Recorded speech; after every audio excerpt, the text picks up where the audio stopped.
সরকারি প্রাথমিক বিদ্যালয় শিক্ষকদের জন্য একটি অত্যন্ত আনন্দের দিন।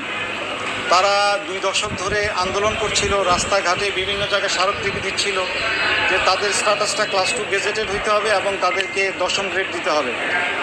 অনেক আন্দোলন করা সত্ত্বেও তারা যখন কিছু করতে পারেনি, তারপরে তারা হাইকোর্টে এসেছিল। সেই হাইকোর্টে তাদের রিট পিটিশন ছিল, 3টে বিষয় চেয়েছিল তারা। একটা হচ্ছে তাদের 2014 সাল থেকে আপডেটেশন স্ট্যাটাসের বেনিফিটে দিতে হবে। আরেকটা ছিল চাওয়া যে তারা গ্রেড 10ম গ্রেডে আসবে, আর আরেকটা ছিল তারা time scale and selection grade চেয়েছিল। তো ইতিমধ্যে হাইকোর্ট ডিভিশনের রায়ের পরে গভর্নমেন্ট অ্যাপিল করেছিল। সেই অ্যাপিলের পরে সেই অ্যাপিলটা ট্যাগ করে দেওয়া হয়েছিল অন্য মামলার সঙ্গে। আসলে যেই মামলাটার সঙ্গে কোনো সম্পর্ক ছিল না এই মামলাটার। তো পরিবর্তিত পরিস্থিতিতে অ্যাটর্নি জেনারেল অফিস এসে কোর্টকে বলেছেন যে এই মামলাটা যে ট্যাগ করা হয়েছে শিক্ষকদের, এটা আনট্যাগ হবে, কারণ এই যে মামলাগুলোর সঙ্গে এটাকে সংযুক্ত করা হয়েছে সেই মামলার সঙ্গে সম্পর্ক নাই। তারপর এটাকে আনট্যাগ করে শুনানি হয়।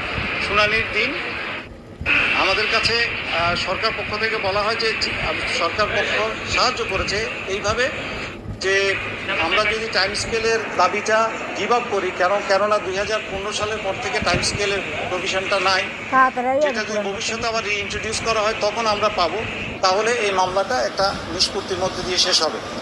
আজকে আমরা দরখাস্ত দিয়েছিলাম।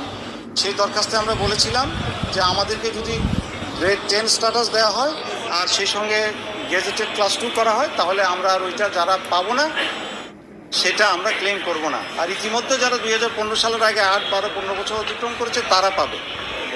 তো সবচাইতে বড় যেটা গুরুত্বপূর্ণ বিষয় সেটা হলো সব দ্বিতীয় শ্রেণীর যারা ছিল তাদের সবার বেতন ছিল 10ম গ্রেডে।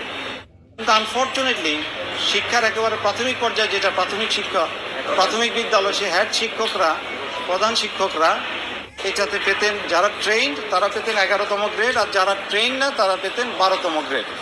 ইভেন এখন বিসিএস থেকে যারা ক্যাডারের জন্য সিলেক্টেড হয়ে পদ স্বল্পতার কারণে না ঢুকে নন ক্যাডারে যাচ্ছে প্রধান শিক্ষক হিসেবে, তারাও 12তম গ্রেডে।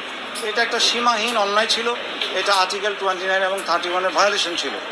তো যাই হোক, দীর্ঘ লড়াইয়ের পরে শিক্ষকরা আজকে তাদের স্বীকৃতিটা পেয়েছে। এটা একটা সম্মানের ব্যাপার। এবং যারা 11তে ছিল তারাও 10 পাবে ট্রেন, যারা ট্রেন না, যারা অদক্ষ